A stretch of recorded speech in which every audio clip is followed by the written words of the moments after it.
Look at my gloves, I'm making a mess. Creighton students and staff took time between classes and work to make PB&Js for people at the Sienna Francis House and Open Door Mission.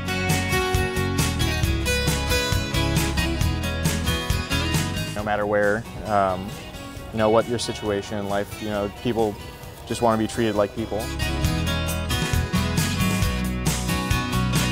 She said he's never seen his mom so happy in his life, and that proved to me that just because we see a smile or maybe don't see a smile, there is so much deeper meaning into what we deliver.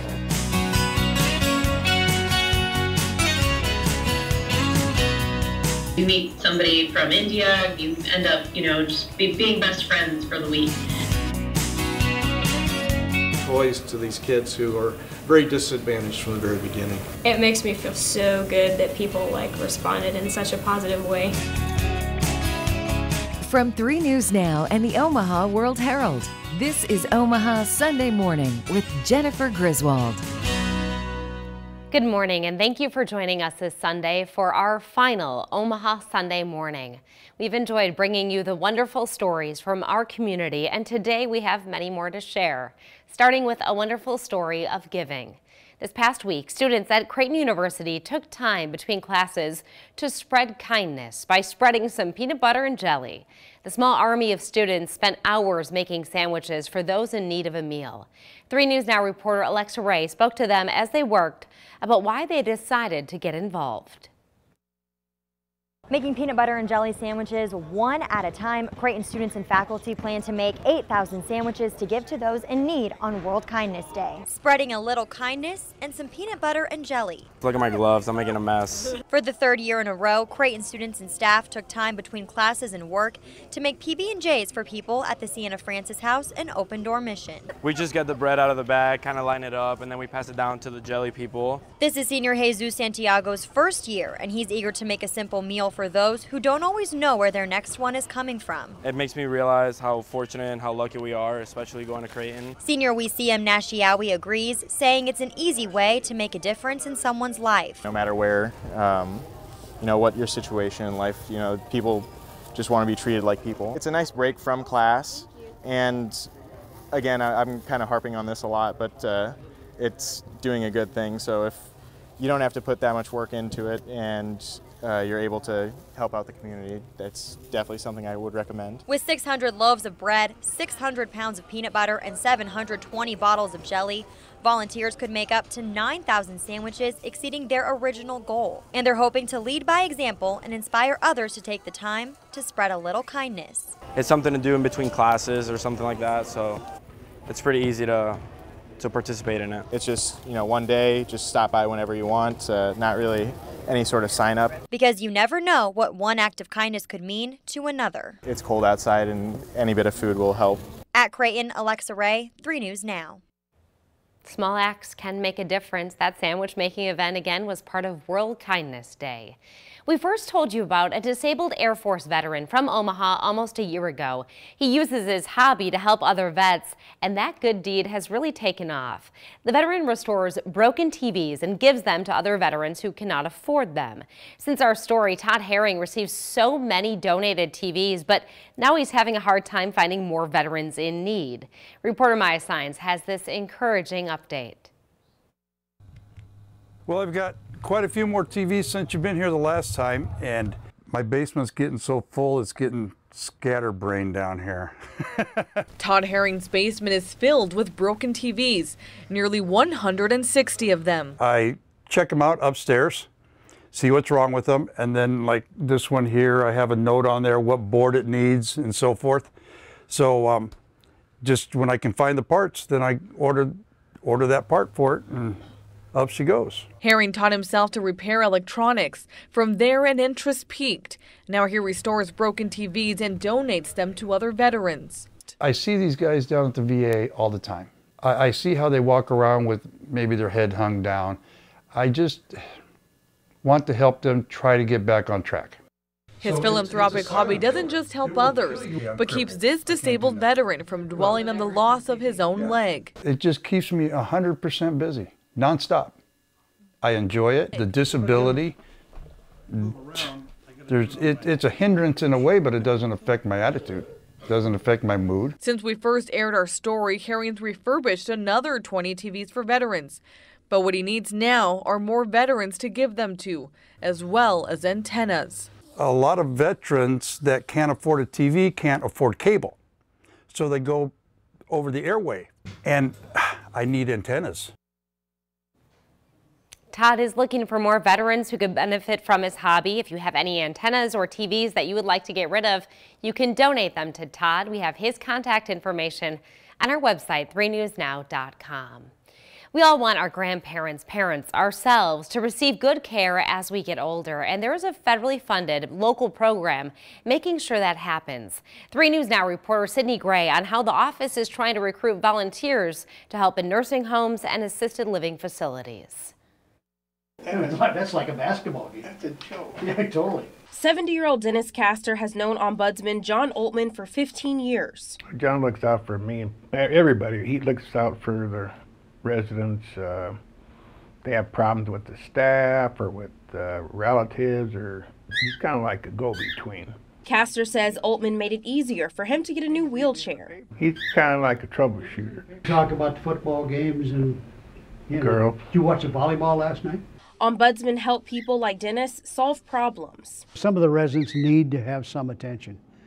They don't know which direction to go to. They're afraid, a lot of them are afraid to speak to staff because of consequences that they feel may come about. I need like my, kind of like a father figure in a way. I mean, you know, he's older, but yeah, something like that. It's just somebody, you know, you look forward to seeing. While federal money supports the Ombudsman office, the state decides how the money's spent. Nebraska has 6 full-time ombudsmen throughout the state. For Beth Nodes, that means her workload includes 131 facilities within 5 counties, so she relies on volunteers, just 30 of them right now. A lot of times people are interested in this program because they had a family member in a long-term care setting and they needed our help. More volunteers would mean more eyes and ears to visit long-term care facilities to hear from residents and administrators, whether their problem seems big or small. Some of them complain about the coffee, some of them complain about their roommate. But the one goal, to solve problems. We try to work things out and see what can be done. If you're willing to put in 2 hours a week to do a visit, you should think about volunteering. Information on how to sign up as a volunteer, it's all on our website, 3newsnow.com. The cooler weather has set in, but one man is still feeling the effects of a mosquito bite and will for quite a while. When Omaha Sunday Morning continues, we take you to physical therapy with a West Nile survivor, how he's learning to walk again, and the challenges ahead.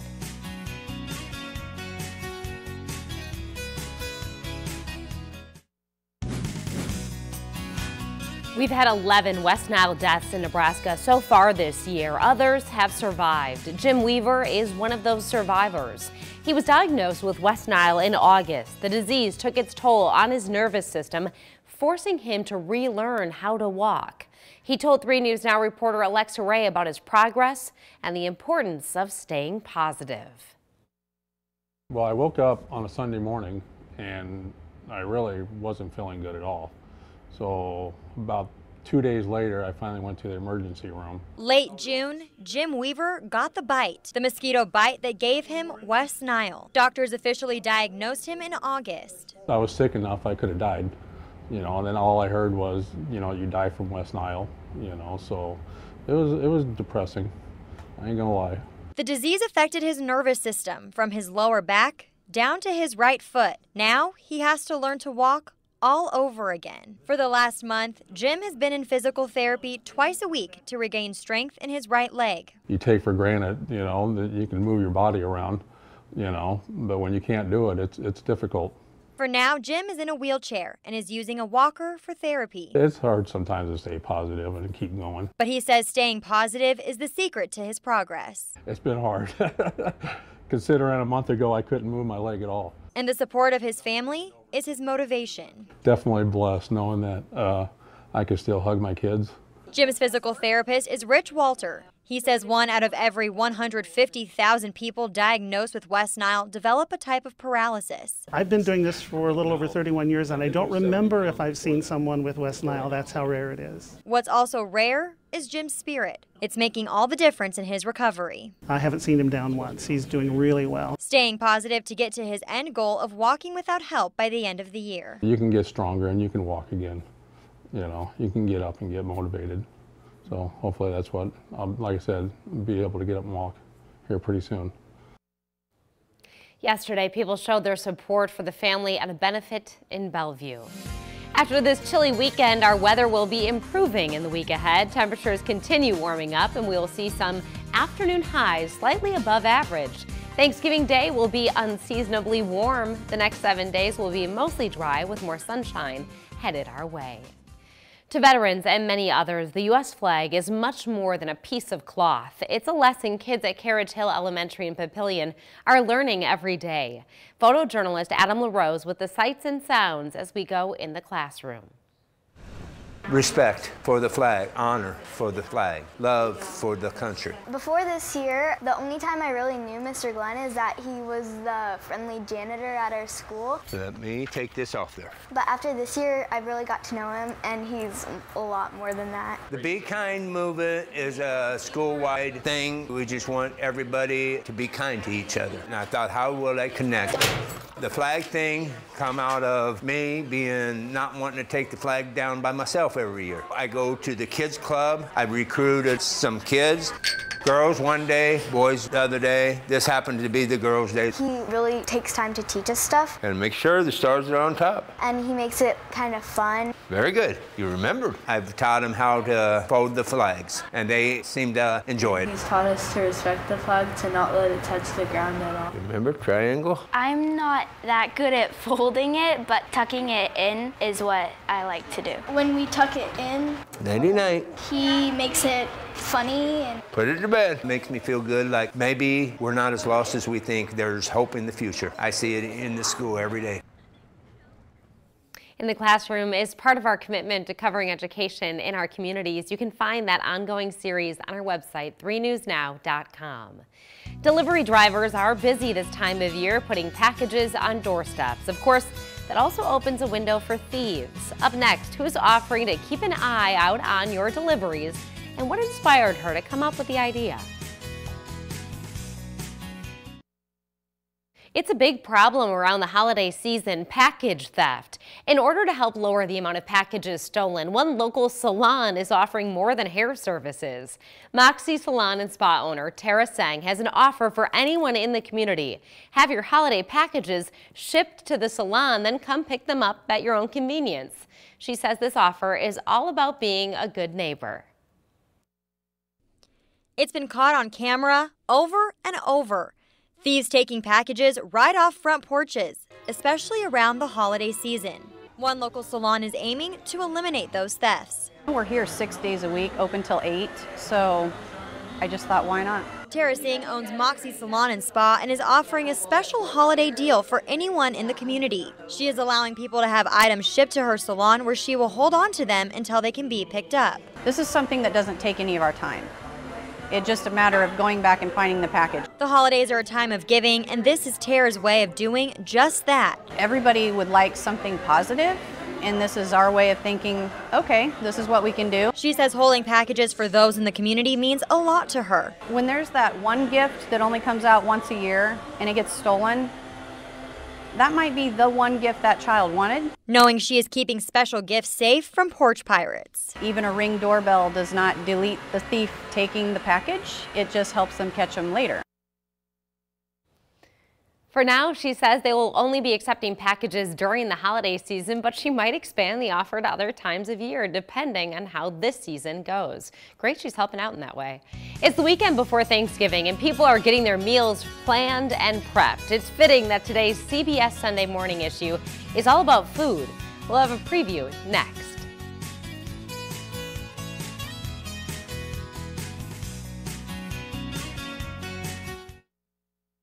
It's the Sunday before Thanksgiving, which means it's time for CBS Sunday Morning's highly anticipated food-themed issue. We all love food. I'm joined now by Jane Pauley. And hey, Jane, what goodies do you have in store for people? Well, Jenny, the food issue does happen to be one of our most popular segments of the whole year. It only happens once a year. And as we head into the holidays, we serve up a full-course meal.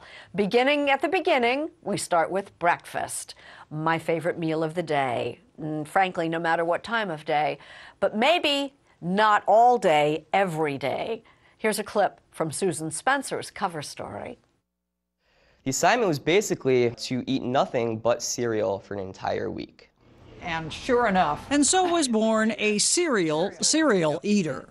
For 21 consecutive meals, breakfast, lunch, and dinner, nothing but cereal. I ate 82 bowls over the course of this my God. The 7 days. Yeah. 82 bowls divided by 7. He's having what? 4 bowls of cereal per meal? God, that sounds like heaven to me. You think maybe so? Not. What do you think? I don't think so. I could do a lot of oatmeal, maybe hot cereal, but not the cold kind. Oh, you're so sophisticated. I don't know about that. Yeah, my husband would be an oatmeal eater. Yeah. Like that. But that's only a starter. Our show features food from beginning to end. You ever take pictures of the food you serve or eat? Have you ever done that? I have. You know, it's 2018. You got to, right? That's what the kids do, the folks do on social media. Well, we have some tips on how to take primo food photos. Also, Chrissy Teigen, supermodel. Don't normally see supermodels in the kitchen, but she really knows what she's doing. And together with her husband, who happens to be John Legend, they cook up a fine meal in the kitchen after they put out the fire that he nearly starts. We'll finish off with some Irish coffee after a dessert of key lime pie. Ah, that all makes me mighty hungry. I know. Thanks so much, Jane. I know. We appreciate it. You can catch that right here after Omaha Sunday Morning. It starts at 8 o'clock. At grocery stores, frozen turkeys are flying off the shelves. In just a few days, many of us will be sitting down for Thanksgiving. Unfortunately, a recent salmonella outbreak linked to turkey has sickened more than 100 people. 3 News Now reporter Alex McClune spoke with a dietitian. He has a checklist of do's and don'ts when it comes to the big meal. Thanksgiving is only a week away, so that means the clock is ticking to ensure your turkey's ready for a safe and healthy holiday. Make sure everything is clean. People do dry brines, they do wet rinds. It can't sit out for more than 2 hours. It needs to be at least 165. There's a lot to learn when it comes to making this frozen bird ready for Thanksgiving dinner. We talked with registered dietitian Cindy Bryson about what you need to know. They really need to give it 24 hours for every 5 pounds to thaw, and that's not including the day you cook it. So we'll start from the beginning. You'll need a pan like this and a few days to spare so the turkey can thaw before you cook. Considering the day you're cooking it, give it 4 days. You can always stick it in cold water and change it every half an hour, and that'll thaw it the rest of the way very quickly and safely. Just don't thaw it on your counter. Room temperatures allow bacteria to breed on the surface. The CDC says 1 Nebraskan and 3 Iowans fell ill due to food poisoning from salmonella in turkey meat. But don't let that keep you from enjoying this holiday favorite. Hand washing, start with that. Make sure your sink is sanitized. Once it's ready to cook, put it in the oven, wash your hands. Don't take it out. 140 is not good. 165 is safe. That's the kill step for killing any bacteria. Those basic food safety tips can keep food poisoning from ruining your holiday feast. For 3 News Now, I'm Alex McClune. If you're planning to have family and friends over, how much turkey should you prepare? For a group of 5 to 8 people, you might cook a turkey between 8 and 12 pounds. A dozen people, then a 16 to 20 pound bird is right. Also consider buying 2 smaller turkeys. Girls displaced from their families in Afghanistan are getting some support from students in our area. The partnership that spans across the globe and what they're collecting for the girls who face so many obstacles. Breakfast is served. The food issue. This Sunday morning. Council Bluffs students are teaming up with students thousands of miles away who live in camps in Afghanistan. Students here collected hundreds of stuffed animals, books, and games to send overseas to kids who could use the little pick-me-up this holiday season. 3 News Now reporter Sydney Gray went in the classroom to find out what inspired the effort. I'm definitely honored to be speaking to you guys today. U.S. Public Affairs Officer Irina Karmanova works to help better relationships between the U.S. and foreign countries. She spoke candidly with these Abraham Lincoln High School students about their efforts to encourage children who are living in displacement camps in Afghanistan. You meet somebody from India, you end up, just being best friends for the week. Lieutenant Colonel Rick Burns is the founder of the Karada Project. He's connected the girls with Karmanova. Burns helped set up a partnership a couple years ago between Council Bluffs and Afghanistan. Now the girls are working with students at the Hatafi Girls High School to provide the gifts for kids. We thought it would be nice to have, to be able to give some toys to these kids who are very disadvantaged from the very beginning. We have almost 400. My goal was 50. And so it makes me feel so good that people responded in such a positive way. Caitlin Redding is a freshman. She hopes the gifts give the children a reason to smile. It could brighten their day, make them feel better. I can't even imagine how they feel. If I think that my problems are bad, I can't even imagine what they're going through, seeing the stuff that's going on the news. Sarah Steinmetz is the class leader. She says the project teaches students about the world around them. This real-world learning experience has been awesome for these kids to be able to just see what's happening in the world besides on the news, but actually be part of it. And so and to be able to help other people, just the joy of learning and the smile on their face is what matters the most. Students at the Afghan Girls School will deliver the items to those children living in displacement camps. This year, there's a symbol behind the giant holiday tree that's inside the Durham Museum. Union Pacific employees cut down the 45-foot blue spruce Monday morning. Jay and Kelly in Contro donated it to honor 2 very important people they lost. The tree will honor their 2 daughters, Jordan and Taylor Pedraza. In 2010, the girls and their father died in a car crash on I-80 in central Nebraska just before Christmas. They called and said we made the top 3, and then my husband's like, we're not going to get selected. And I said, we are going to get selected because our guardian angels, Jordan and Taylor, will make sure of it, and we did. What a wonderful story. The tree will be suspended from the ceiling at the Durham Museum. They will have a lighting ceremony the day after Thanksgiving. Every year, thousands of people pack downtown Omaha for a holiday tradition at the Jean Leahy Mall. But starting next year, planners want to connect downtown to the riverfront. It looks like that work could begin in the spring. 3 News Now reporter Shantae Passmore shows us how the construction would impact the Holiday Lights Festival. Jean Leahy Mall, as we know it, will start to look a lot different in just a few short months, and so will a holiday favorite tradition next year around this time. This year, you're going to want to savor this site for the Holiday Lights Festival. As for where it's going, we have lots of ideas. Mayor Jane Stothert revealed today the facelift at Jean Leahy Mall is expected to begin spring 2019. It's part of a larger project to revitalize the riverfront on both sides of the mighty Mo, connecting downtown Omaha to the river. Expect upgrades also at Heartland of America Park and the Landing. But at Jean Leahy Mall, the concern is space. Check out this video produced by the committee overseeing the project. The water is roughly 30-some% of the park area, and nothing actually happens on the water. During the Holiday Lights Festival kickoff, Mayor Jean Stothert said again, we're just not getting the most out of a great space. It's pretty to look at, but with the steep slope and the third of it is a water feature, you can't have an event down there. And the idea is to get more events. Plans call to raise Jean Leahy to street level, a water feature, cafes, restaurants. And in case you were wondering, yes, the slides will stay. Reporting downtown, Shantae Passmore, 3 News Now. The mayor also said the construction at Jean Leahy Mall should wrap up in 2021, and the temporary location for the Holiday Lights Festival should last either a year or 2 downtown. What started as a simple community service project by teens in Meade, Nebraska, is flowering into something beyond their dreams. The kids collect flowers left over from weddings, funerals, and other events and use them to create floral arrangements for people living in nursing homes. They call their project Blooming Smiles, and Omaha World-Herald visual journalist Chris Makian shows us how it works.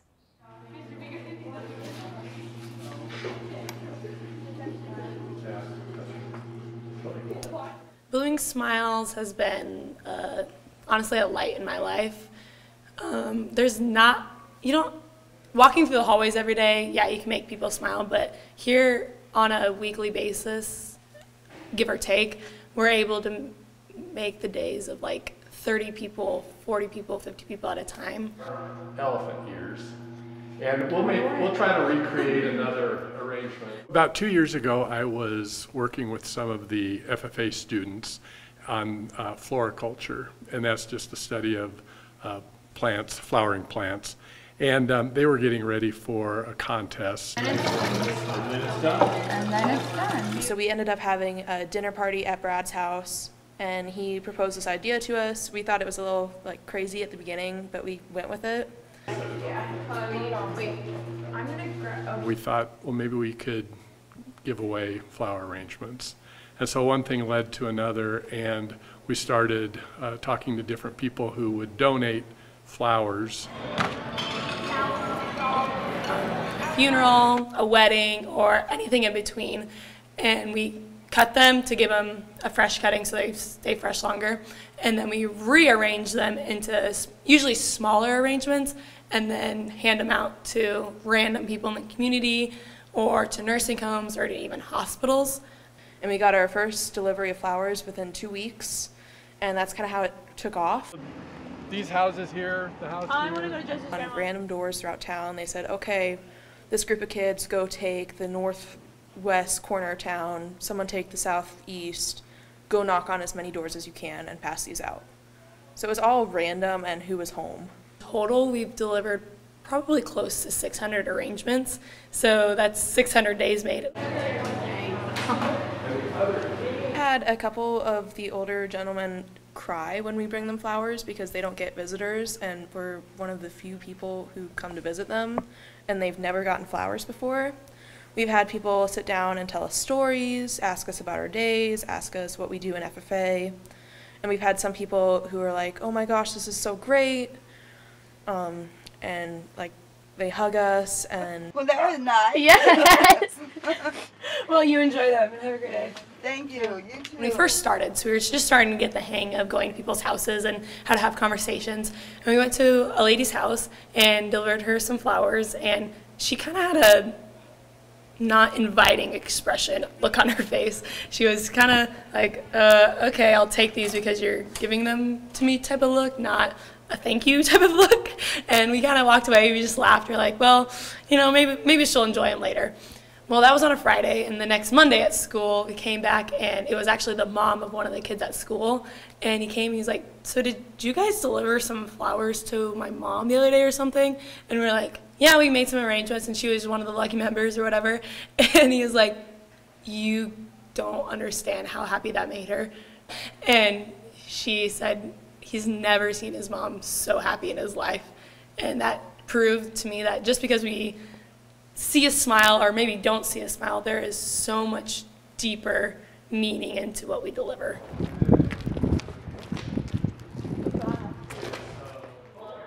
What an amazing idea. The teens actively share their arrangements and other community outreach projects on their Twitter page, Mead FFA.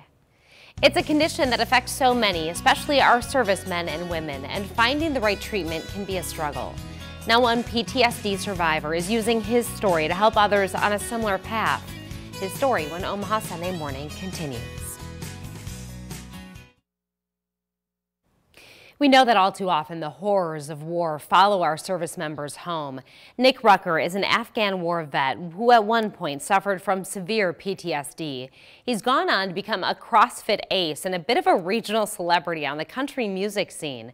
But most importantly, he's helping others who are walking a similar PTSD path. Omaha World-Herald visual journalist Ryan Soderland shares his story.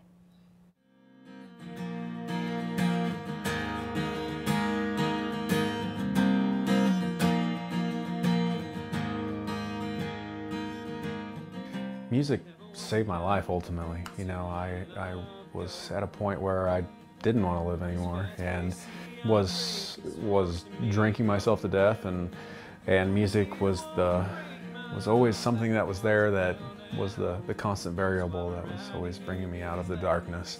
Hoping I can let go, but I know you never believed they were coming for me. Joined the Army in 2008, and did 2 deployments, one to Iraq, one to Afghanistan. And I got out in 2015, and I kind of afterwards was pretty lost. I didn't know what I was going to do.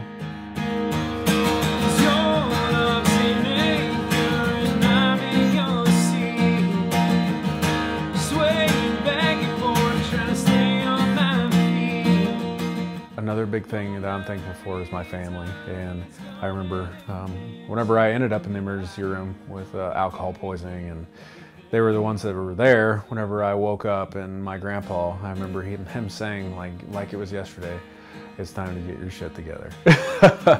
And I said, yeah, I think so too. And you know, that was the first time I'd ever seen him cry. So that was a big deal, and I was like, all right, we need to do this.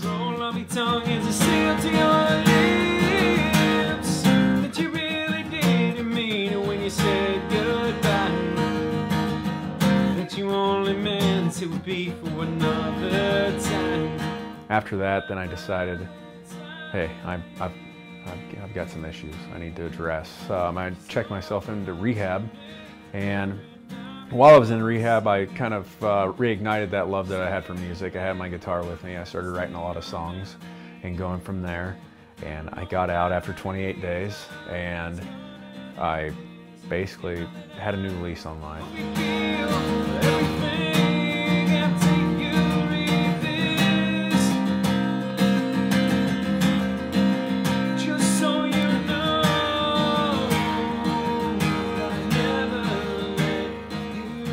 For me, yeah, it's therapeutic. I sit here every night and play 4 or 5 hours a night, you know, and that's after working an 8-hour day, and then going to the gym and everything else.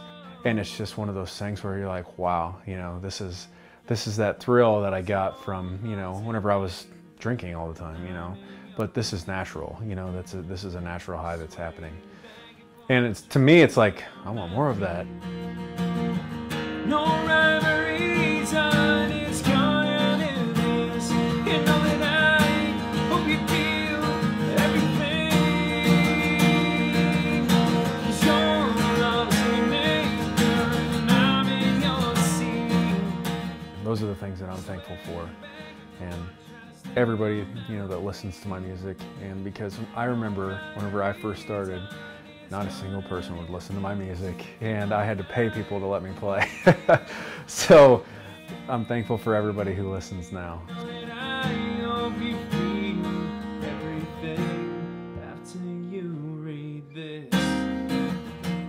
Rucker continues to work on his music and often shares updates and music videos on his Twitter page. They are the eyes in the sky tracking criminals and finding missing people, the Omaha Police helicopter. And soon the fleet will have a new home. We go up with Able One next on Omaha Sunday Morning. The Omaha Police Department is moving its helicopter fleet north. Next year, the choppers will move to Blair, and a move police say will allow them to upgrade the fleet in the future. While some have wondered why the change is necessary, the department says no matter where they are based, they can still track criminals. 3 News Now senior reporter Jacob Zakowski went up with Able One. From the afternoon through night, OPD pilots are ready to assist in catching suspects or locating a missing person. Unknown direction of travel from 2622 North 109th Plaza, 2622 North 109th Plaza, auto theft. The City Council approved the move of the Able One fleet to Blair, to a bigger, more upgraded hangar. While in the air, they're called to a possible stolen vehicle and later a suspected burglary in northwest Omaha. We've been just working the radio calls that have been popping up as we're out here. As we move into different areas of the city, we will change our radio channel and then work those areas as well. Omaha police say though most shootings and cuttings happen in eastern Omaha, the most calls come into the northwest precinct because of the huge population. At least one city councilman has questioned response times. I don't think there's going to be much difference. There'll be a little bit of a difference. If we respond to Northwest Omaha or Elkhorn, it would take us less time to get to Elkhorn from Blair than it would from North Omaha. OBD says along with the move to Blair, they are hoping to upgrade their fleet. That would include new helicopters equipped to observe from the air and help in search and rescues. The three-bladed helicopters, they're faster, which will cut our response to calls that we're called out to. It would give us more power. We'd be able to get down close to the water, maybe get some people out of the river. Jake Wozakowski, 3 News Now. The Able One unit says it's helping in more rural searches too, working with a number of agencies to serve smaller communities as well. We've recently launched an effort to make Omaha a safer place to live. Safe Roads Now is tackling the issue of distracted driving. Many of us spend hours on the road each day while at work. Get in a crash while on the clock and your employer could be liable. Judgments can total in the millions. Megan Hahn spoke with the National Safety Council in Nebraska about the importance of having safe driving policies in place. Drivers are getting in more crashes, many involving distracted driving while on the clock. And that means employers have to pay up. Crashes have increased, judgments have increased, injuries have increased, and what we've seen since 2015, believe it or not, the cost of crashes for employers has increased from $47 billion to $57 billion. The Nebraska Safety Council is working to cut back on distracted driving crashes. Wednesday, the nonprofit hosted a seminar explaining the importance of having a company zero-tolerance distracted driving policy. If you have a staff assistant that's driving to and from work and gets into a crash and needs to miss a month of work, don't you have costs associated with that? The Nebraska Safety Council now has a 10-point guide on how to design a safe driver program for the workplace. It recommends frequent training for employees, routine maintenance checks for vehicles, and a zero-tolerance cell phone policy. If you're an employer and you're offering your employees HAZWOPER training, maybe aerial lift training, I heard forklift training earlier today, why aren't you offering your employees driving training? Other guidelines include routinely checking employees' driving history. Building an effective policy on distracted driving can control the cost of risk when employees get behind the wheel. If somebody is seriously hurt or killed, which can obviously increase if they're not wearing a seatbelt, that hurts their image, their brand in the marketplace. It can cause other employees to have stress and emotional strain after something like that occurs in a work environment.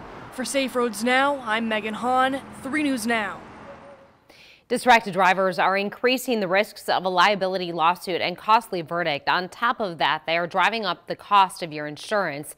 Insurance rates have gone up 7% since 2015. Coming up next, sports reporter Phil Bergman sits down with defensive back Lamar Jackson. It's a weekly segment we call Fill in the Blank. You jack the price from the $575 Leslie, to $4,000. Leslie. What? 60 Minutes investigates life-saving drug prices tonight. This Sunday morning, our food issue. The menu includes pepperoni rolls, what's best for breakfast, a cookbook from Chrissy Teigen, and the hottest trends in hot sauce, and more coming right up. And finally, it's that time once again to put a Husker in the hot seat. This week, Phil Bergman sits down with Husker defensive back Lamar Jackson to discuss the dreary weather, dunking, and more. Check it out. You're a Cali boy. How'd you handle the snow? The snow, I actually like the snow. At first, it was kind of just like, I was amazed. I mean, I remember just freshman year making videos like, it's snowing. So you never saw snow until you got to college? I actually never left California before I started taking recruiting trips. Have you ever made a snowman? Oh, no, I ain't never made no snowman. We did some snow angels the other day though, in practice, but I ain't never made no snowman. What does a perfect snow angel entail? Just unity, just everybody up, down together. Favorite song from the movie Frozen? Do you want to build a snowman? That's the only one I really know. Do you want to come out and play? Oh, that's a classic right there. That's a great song. College basketball season starting up. Who's the best basketball player on the football team? I mean, I think I'm nice. I actually had a hoop dream growing up, but the football was more promising, so we went that route. Can you dunk? Oh yeah, I can dunk. One hand off the backboard? Off the backboard, one hand, 2 feet, 1 feet, vertical, all that. There's another Lamar Jackson out there.